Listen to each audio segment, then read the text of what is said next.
Good afternoon and welcome. You're listening live to Heart-to-Heart, a program which aims to help you understand and to become your loving self. I'm Dr. Mitra Rashidian. I'm a licensed marriage and family therapist and a certified sexologist in full-time private practice located in Encino, California, along with my best friend, my business partner, and my colleague, Dr. Robert Jaffe. Welcome. Thank you. Thank you, and welcome everyone. I'm Dr. Robert Jaffe. Also, I am a licensed marriage and family therapist, a certified hypnotherapist, and I'm here with my best friend and business partner and colleague, Dr. Mitra. And we're here today, and we're going to talk to you about relationships. We're going to talk to you about sexuality, and we're going to talk to you about the most important thing of all, love. Love, right? Yes. And so here we are, and mid-afternoon, another beautiful afternoon in Los Angeles. That's why people keep moving here. And so what have you got for us today, Dr. Well, Mitra? before saying our topic today, I'd like to welcome our listeners and offer our phone number so that, inviting you, all of you, to please join us and ask us your questions and share your comments.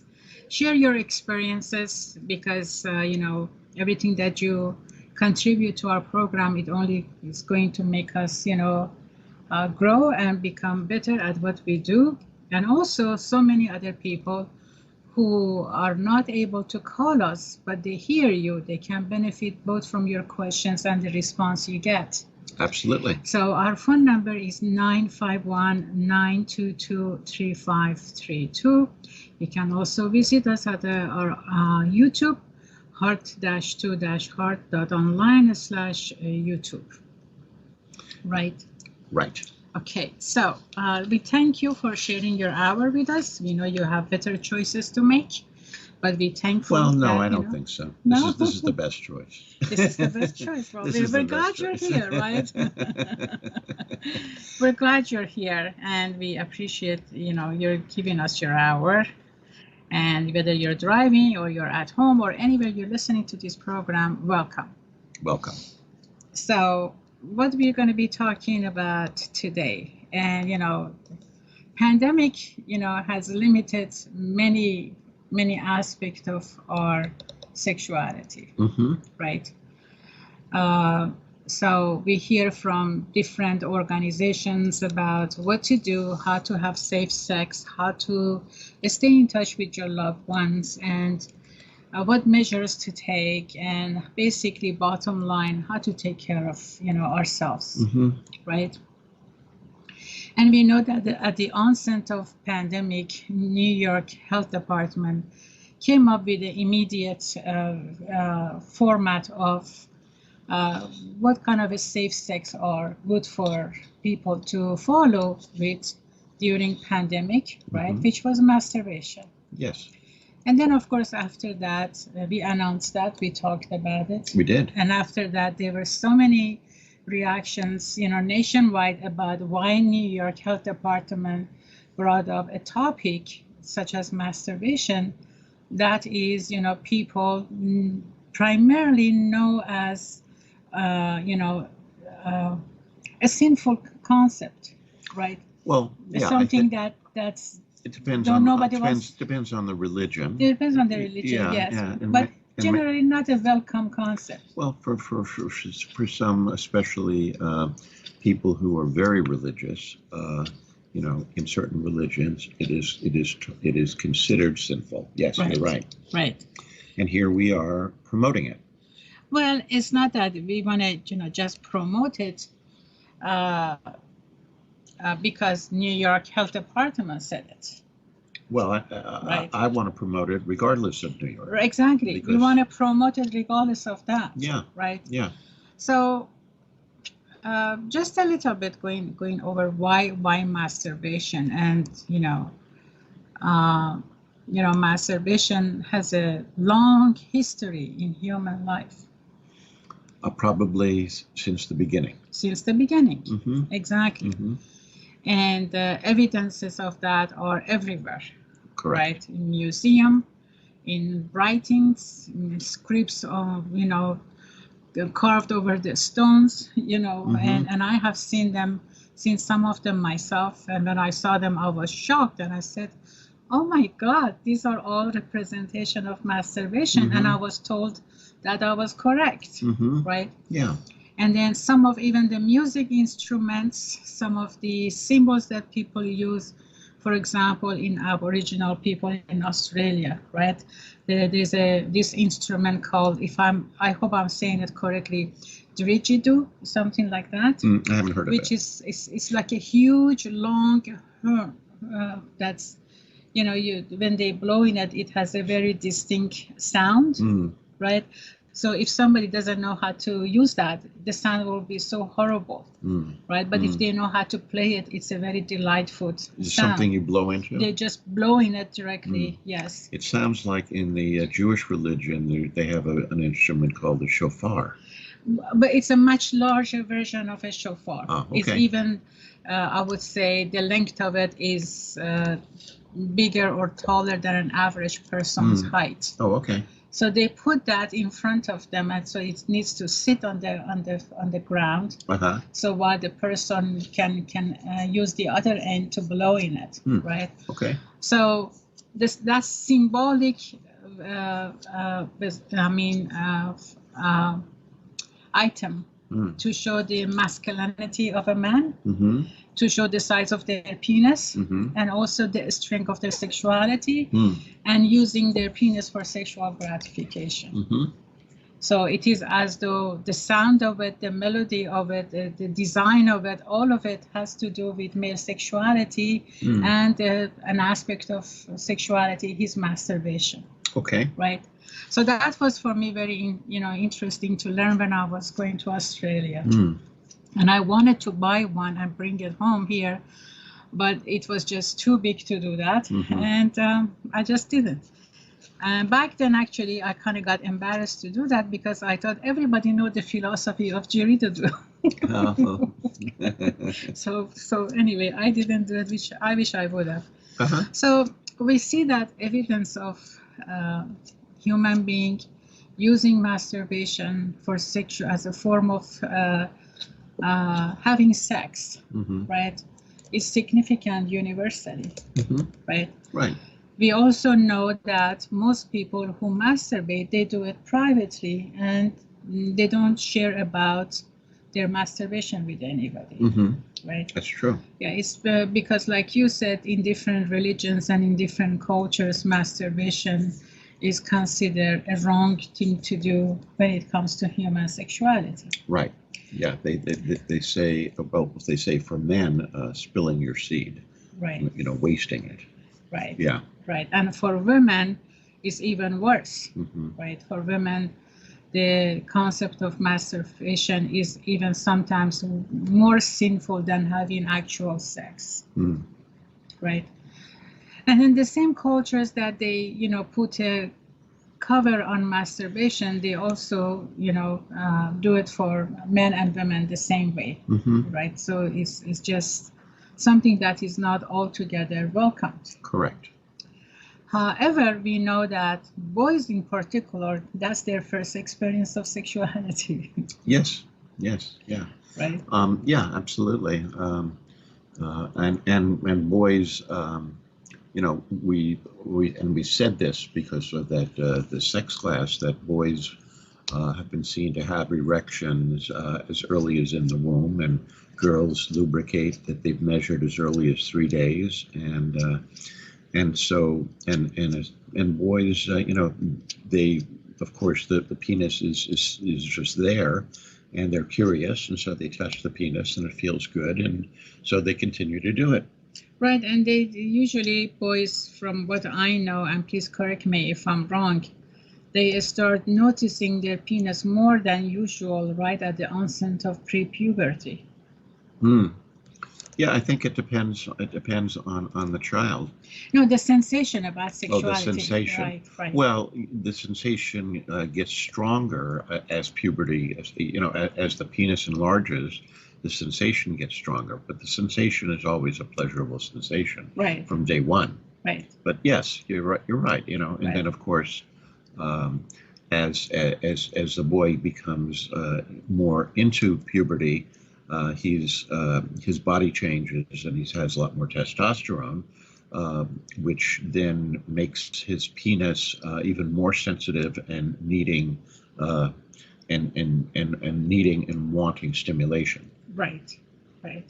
And then young boys, they get up in the morning and they see themselves having an, enlarged penis. Yeah, right? An erection. Erection, Yeah. yes. So it's the first way of, paying attention to themselves and those bodily sensation and changes. So masturbation happens, whether, anybody, I mean, it comes so naturally that there is no education related to it, right? It's like breathing, it's like, feeling hungry, right? Right. And I told you this story, and I'll tell it to the listeners. Oh boy. That my mother, may she rest in peace. She's gone now, but my mother didn't know much about sexuality, and then when I became around 12 or 13, and I started to masturbate, and she recognized that I was. She walked in on me once. And we had a doctor living next door, and so she went to the doctor to see if it was normal and what about it. I don't know why she didn't just ask my father, but she didn't. And she went to the doctor, and she said, well, he's touching himself and he's masturbating. And the doctor says, well, yeah, that's normal. And she goes, oh. And then she said, well, when will he stop? And the doctor looked at her and said, when he dies. So that's How old were you? Maybe 12. Maybe 12. Maybe 12, maybe 11 or 12, something like that. Yeah. All right. Yeah. So yeah, I mean, nobody taught you to masturbate.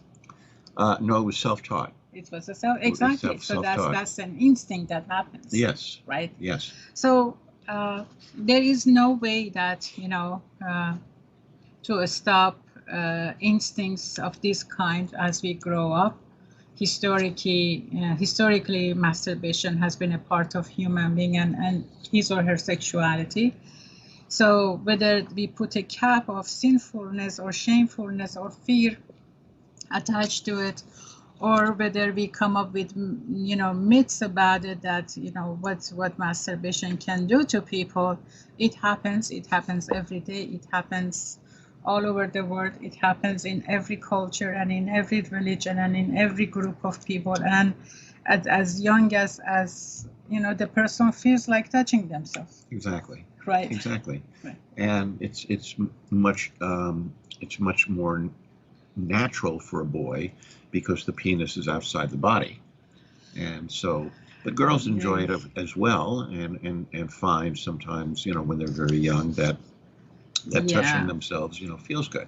Yeah, I'm going to say something probably I shouldn't say it online, but I'm glad that you guys have a penis. Otherwise, what did you have to brag about? Exactly. Right. Yeah. Okay, so let's talk more about this after our commercial break. We will see you soon, and remember, all you need is love. Come on back.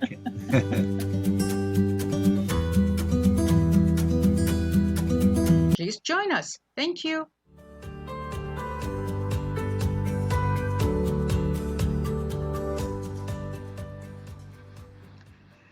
Welcome back from our commercial break. This is Heart-to-Heart program at KMET 1490 AM, ABC News Radio. Dr. Mitra and Dr. Robert here, offering you a program about human sexuality and having safe sex during pandemic. And our phone number here is 951-922-3532. Please call us, share your comments and questions, or you may also email us so we can answer your questions and comments in private if you don't wish to discuss it over the live phone, and we understand that. You can also visit us at our YouTube program, and thank you for sharing your hour with us, and please introduce this program to those that you believe they can benefit from it. So Dr. Robert, we're talking about 5 overlooked benefits of masturbation everyone should take advantage of. Yeah, and I think probably the main benefit that they get from masturbation is you can do it whenever you want. Exactly. You don't have to wait for someone else to be in the mood. Right. Whenever you're in the mood, you can take care of yourself. But depends on where you are. Well, yeah, and you know, if you're at Central Station, you might get arrested, but you can still do it. Okay. Well, I don't want to know your creativity. but no, no, but I mean, when people understand, you know, I'm saying that you can do it whenever you want, whenever it's And I appropriate. can only imagine a young boy listening to our program and then start masturbating at the middle of the living room and say, well, those two psychologists said you can do it anytime you want, you Yeah, know. yeah, yeah, And then here we go. yeah. So, but no, I think that's really the biggest benefit is that you're free to take care of yourself and pleasure yourself whenever you have the opportunity and whenever you so desire. And and you can do it at whatever pace you desire. So Right. you control the sensations totally. You control the pace. You can utilize your imagination and imagine anything that's sexually arousing for you. Right. And the good news is anything in your imagination is okay. Yeah. You know, so there's no limit to what you can imagine because it stays within inside of you, and whatever turns you on is fine. So I think that's the biggest. That's the biggest reason uh, uh, for masturbation is that you have total control over it. Exactly. I mean, the duration of it, you know, and like you described it very well, most of the aspect of it that can cause, you know, on average, some problems when other form of sex, such as heterosexual health sex happens.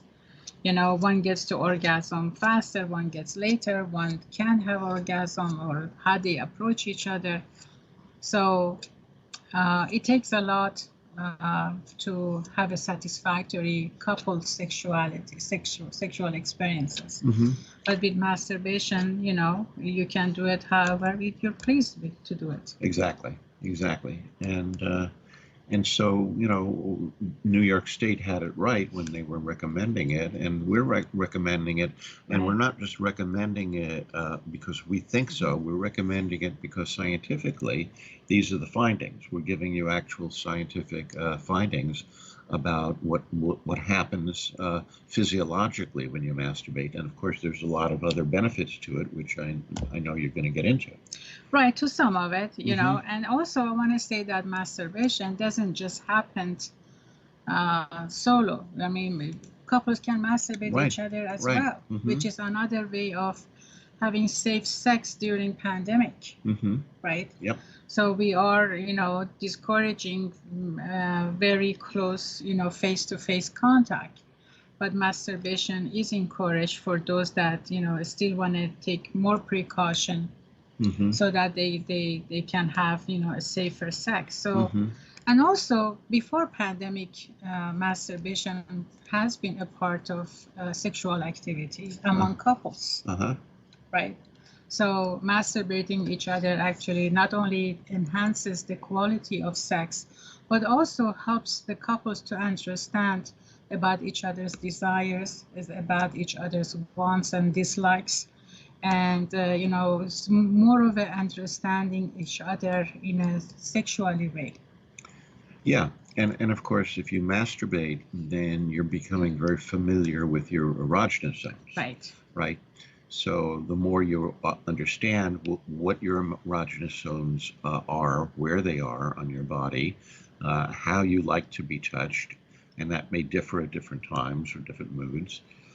The more you can help your partner to give you what you want, and Yes. that's both for men and women. Right, and that's a journey of self-discovery in a sexual way. Mm-hmm. Right. Right. And many people, there are some people that, you know, they go for sex, but they don't know what arouses them, what is exciting to them, what is, you know, uh, helpful to enhance the quality of their sex life. Mm-hmm. But then again, once they start to learn about masturbation and allow themselves to do that, to stimulate each other, then that's a new way of understanding about what pleasures them, Mm-hmm. how pleasure comes to them, and then how they can stay with that And that's actually, at some points it's a much deeper understanding of each other in a sexual way. It's a much deeper way of connecting to each other, right? And therefore a much pleasurable sexual relationships, right? There are people that they use a variety of sex toys to masturbate, right? And then that's fine too. And today there is such a huge technology behind it that when I go and try to find, my clients come in and they say they bought this and they bought that, and I have no clue what they're talking about. So actually I get the information from them and I look it up online. And sometimes I'm wondering how that device is used anyway, because they're so advanced in how they are created. But I guess, one needs to have it in their position to understand how to apply it. Yeah. Right? Now, I know in Japan they have created sex dolls. They're a little bit like robots, and I think they're all female dolls for men, and they look similar to women, not exactly like women. But they have hair. They have hair around the genitals. They have hair on their head, and they also the tonal quality of whatever material they use for the skin is very skin-like. The body is warm, and also the vagina is lubricated, and the doll makes noises or screams or does different things when they're having sex. So you're talking from a man's point of view. Oh, no, I'm talking about what I read that has been created in Japan. Yeah, so what's been created is from men's point of view. Well, the dolls are for men. Right. Okay. The dolls aren't for. I mean, it might be for women. I mean, but mostly for men. For men. Yeah. So I don't think that I didn't read that they had male dolls. Right. Yeah. So men do take look after themselves in any possible way. Of course. Of course. Right. Yeah. So as part of masturbation and safe sex, masturbation allows a person to teach themselves about their different sensations that they have. When you said you can pace it, you're absolutely correct, because through that pacing and through taking time and through just identifying what brings more pleasure, what brings less pressure, a person becomes known about his or her body. Right. This is something that in just common sex act, it may not happen. Right. What may not happen? That knowing about the new sensations in body. Through masturbation, it's easier for a person to detect that about himself or herself. Yes. Right. And then once those new sensations are identified, then they can introduce it to their partner, so that the partner can be aware of that, and that's a way of, again, new connection with each other, so that they can enhance the quality of their sex, right? And actually, through that pacing, that pacing also needs to be known with the partner, so that the partner can use the same pacing in order for his or her partner to achieve the desirable sex quality that they want to have. Right. Yes. And absolutely. am I making sense? It makes sense. So the more a person knows about his or her body's sensation and what stimulates the person in a much pleasurable way, right? The more quality of a heterosexual or any other type of sexual relationship that two people can have. Now, via that, the person needs to be able to actually verbalize, to actually accept and identify the likes and the dislikes, right? So masturbation, is like, as a matter of fact, in my opinion, serves as a guide for a person to do self-discovery, about his or her pleasure spot, right? Right. And then once he or she knows that, then they can share it with their partner, right? So it's an educational process about one's self, one's body, one's genitalia, and then how to make that work for their relationships, right? Yes. So not only there is nothing sinful about that, I think, having sex with partners is something divine and something that it is recommended in every sector of society, right? So why not understand what brings more pleasure to it, and so that the quality can enhance. Correct. Right. Correct. Yes. You're listening so patiently to me. I am. Well, I'm listening and I'm agreeing, and I also want to add that the more you know about anything, the more pleasurable it becomes. Yes. Knowledge increases your pleasure because your awareness deepens. Right.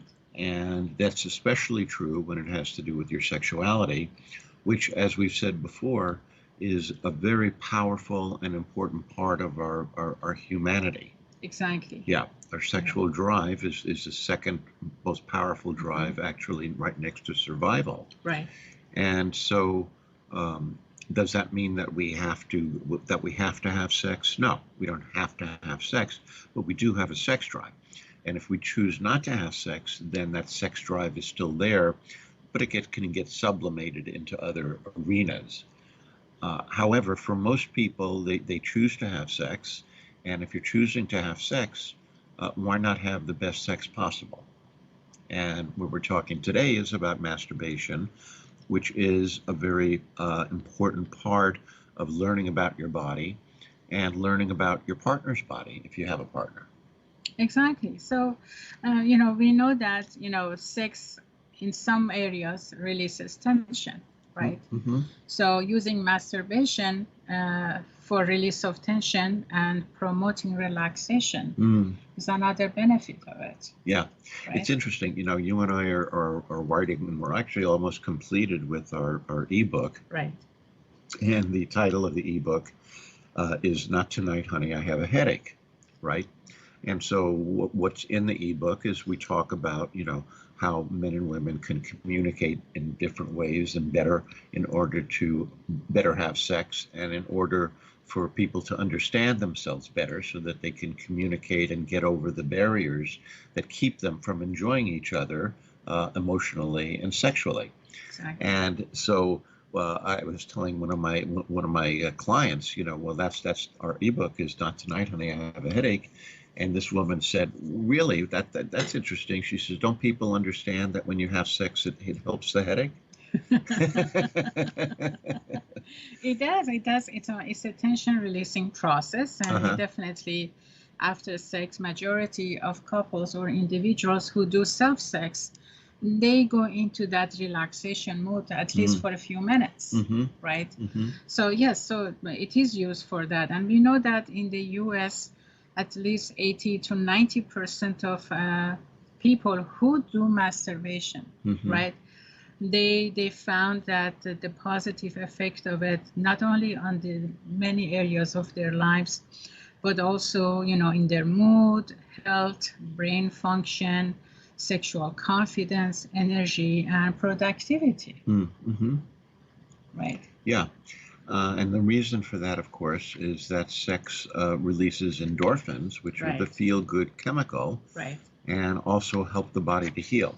Exactly. So, yeah, so in all ways, being sexually aroused and being sexually stimulated, and especially moving through orgasm, is a body's way of empowering itself and helping itself to feel the joy of being alive. Right. The other, aspect of masturbation is that one becomes familiar with their own bodies, and we know that most sexual activities are goal oriented. That means they look for orgasm, and they look for the intense orgasm, right? So through masturbation, one can realize what brings them to climax faster, what brings them to climax in a more enjoyable way, okay? Or whether those who get to orgasm quickly, they can train their body that way to kind of delay the orgasm process. Right. So that's an education that one learns about themselves, that about himself or herself through masturbating, Yes. right? Yes. What they can do so they can have a faster orgasm. What can they do to have a delayed orgasm? Yeah. Right. Yeah. And let's not forget that Woody Allen said that I'm really good at sex because I practice a lot on my own. Okay. Okay, we'll talk about Woody Allen. We thank you, Woody Allen, for his comments. You know, we need that. He came up with many sexual messages. He did. He did, and God bless him. And so let's talk more about this after our commercial break. I will see you soon.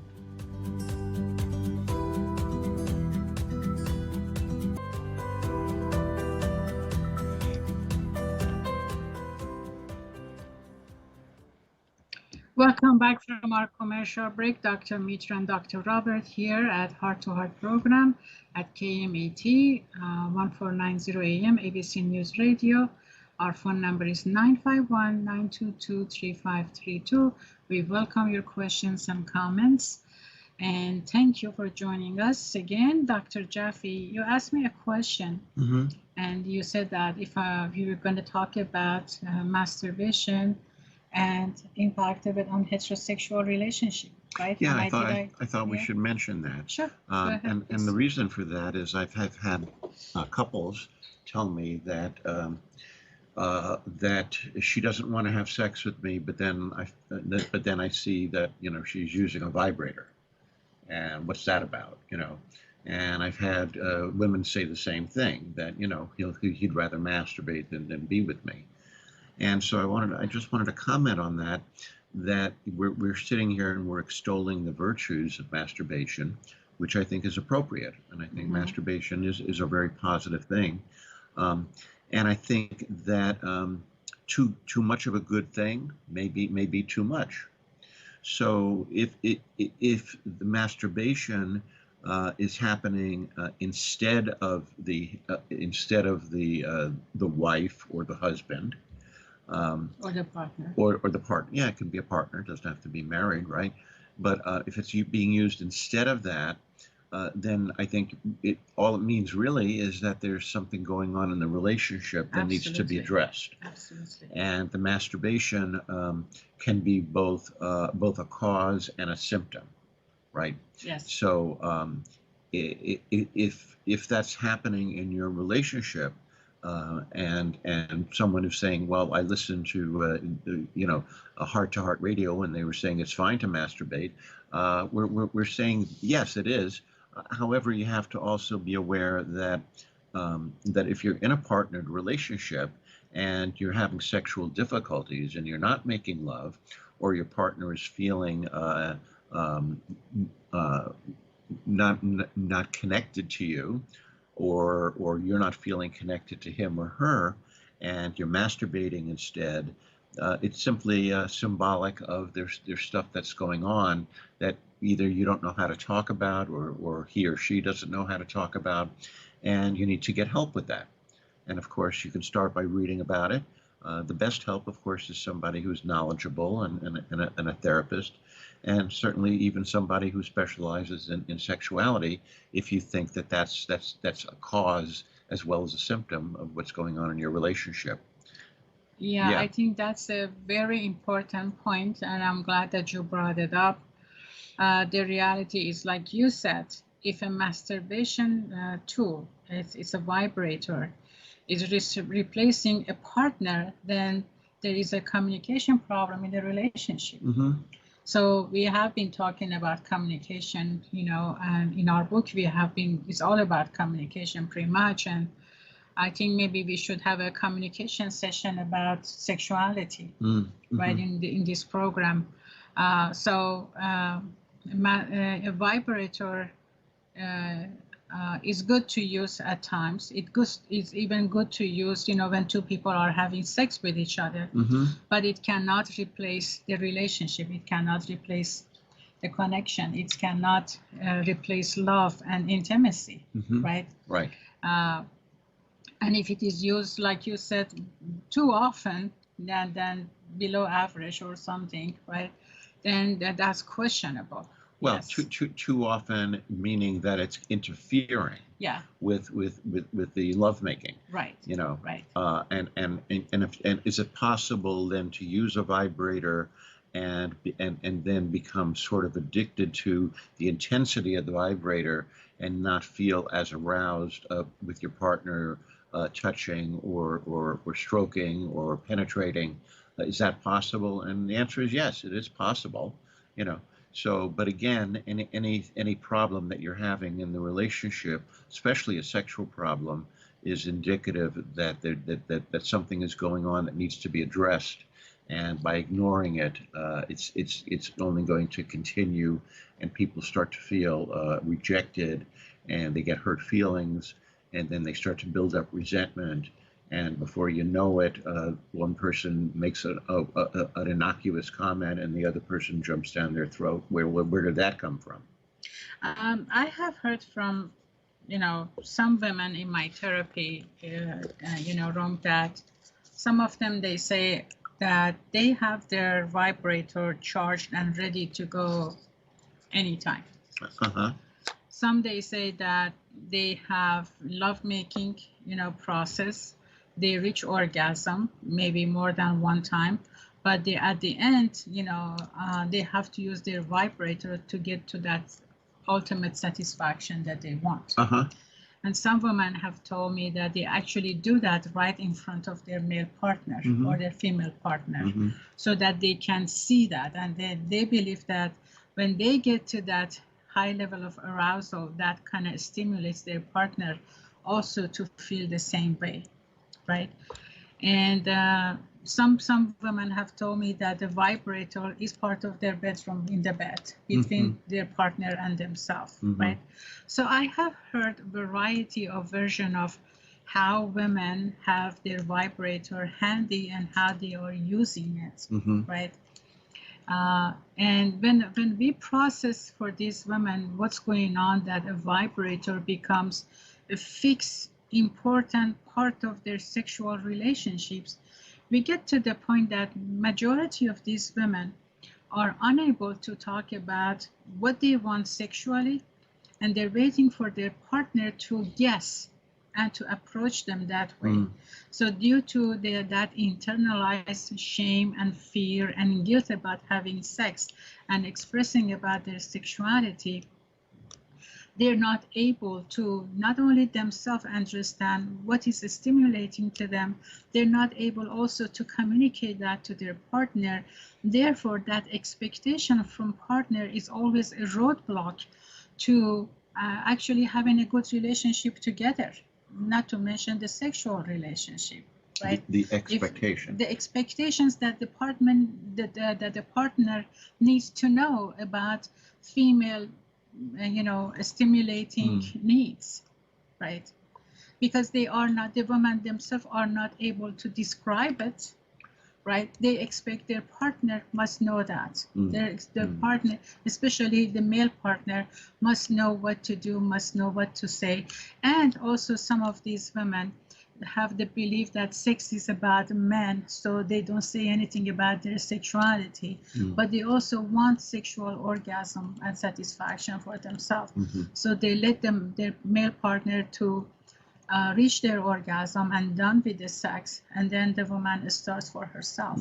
I mean, the belief about sexuality and masturbation and all of that has created so many myths for people. And in some areas, it's just unique to one experience, unique to one person. We can't really come up with all the myths that's going on in this society and all the myths and the beliefs that women in particular, design and develop for themselves about their sexuality. However, we know that the triangle of fear, shame, and guilt, and the center part of it, sinfulness, Mhm. is a huge roadblock for women to talk freely about their sexuality. And sometimes, using masturbation and vibrator, it's a way for them to continue with their shameful, fearful, sinful attitude about themselves and about their sexuality. Yes. So we want to be mindful of that, that a Mhm. vibrator, if it is used, instead of a lovemaking, and most often, depending on how many times a person is active sexually, then there is something going on. There's something that Mhm. needs to be Mhm. addressed, Mhm. right? And a vibrator, doesn't bring love, but it brings, orgasm. It brings pleasure. It brings pleasure, but it Mhm. doesn't bring love. It doesn't Right. bring intimacy. Right. So we want to be mindful of that as well. Yeah. And I also want to say that a lot of the myths around sexuality um, are given in order to prohibit the person from having too much pleasure, Right. as though it's sinful to feel that much pleasure. Right. And we're here to tell you that it's not. It's not. Yeah. Yes. Also, I want to say that everybody has their own saturation point in terms of lovemaking. So there are women that actually enjoy lovemaking with their partner, and then after that's done, and they're even orgasmic with their partner, and then after that's done, they want to vibrate themselves in front of their partner. And I think if the partner is open about it and open to it, the partner enjoys watching the woman get excited. Mm-hmm. And so that's fine. But what you're saying basically is if it's instead of, and if it interferes with, then it's not so fine. It's not so fine, right? Yeah. So going back to the benefit of masturbation, Yes. right? So we know there are people who have problem going to sleep, Mm-hmm. right? Yeah. So we know that, masturbation is the number one, pill to put people to sleep. Yeah, but not exactly when they're doing it. Not when they're Well, what did you do last night? Well, I masturbated in the middle of it. I fell asleep. No, not usually. Not usually. So instead of having a glass of wine, or instead of having, the pill or whatever else that, the people go through to put themselves to sleep, masturbation is a much quicker and it's a much calmer and relaxed way of going to sleep, Mm-hmm. right? And, for some people, it actually becomes a workout. Mm-hmm. We know that I read somewhere a long time ago that in each episode of having sex, right? A successful sex to get to, high climax and all of that, Mm-hmm. a person on average loses 250 calories. Okay. Right. Okay. Right. So that's like a half an ice cream sundae. That's like well, 250 calories is a lot within 5 minutes, 10 minutes, okay. right? All right. Okay. So 20 minutes. Okay. So you go and you jog for half an hour. How much calories you lose, right? Yeah. So we know that having sex is a calorie burning process, right? True. So same thing with masturbation, Mm-hmm. right? And also for women in particular, those that they have some problem going on with their pelvic floor, right? Some that they're recovering from childbirth, they have pain during intercourse. We know that masturbation in certain conditions, right, has been helpful for them to reach orgasm and get back the sensations that they lost, or they rediscover their body, because during all those process things can change, and that's normal, right? Our body never stays the same, right? So masturbation can redefine and kind of educate a person, right, where now the sensations are, where now the point of pleasures are, right? And then the person is able to introduce them again to her partner. Guess what? Now this is what works for me. Guess what? what we used to work is no longer working for Right. me, you know. Right. And I think that's so beautiful for two people to be able to communicate that way, Mm-hmm. you know, to go through the process of self-discovery, understanding, you know, their body, accepting the changes, not be ashamed about it, Right. right? And to reintroduce it, and for the partner to welcome that. And that's the point, you know. If a partner is not able to welcome back the new changes, right, that's such a turn off for women, Of course. you know. But we know that there are men that they don't welcome that. They say, oh, you don't look like young anymore, or things have shifted. And, you know, anyway, I don't want to go through the details, Yeah. right? Yeah. But there are men who do not welcome that, and they just lose interest because of the physical changes that have happened. That's true. That's true. Right. Yeah. Yeah. And it's so sad when I hear about those Yeah. things. Yeah. You know. I agree with you. Yeah. So basically, we're saying really that any kind of sex is better than no sex, Right. right? And of course, we're saying that, you know, sex has to be, and this goes without saying, but I'm going to say it anyway. It always has to be consensual. Right. Right. Of course. And if it's consensual, then there's no limit to it. Right. As long as there's no harm being done. Exactly. And both people are engaged and enjoying it. Exactly. Yeah. So our time is up, unfortunately. We were just getting warmed up. So let's join each other next Thursday, again at 3 p.m. for another episode of Human Sexuality and Relationships. And I invite you to please join us tomorrow for an episode of Addictions, Trauma, Codependency, and Relationships with Dr. Robert Jaffe, 9 o'clock tomorrow morning. And please don't forget, until then, all you need is love. Love, love, love. Be safe, be happy, be joyful. Throw in a little sex on the Yes. side. All you need is love. Bye-bye. All you need is love. Bye.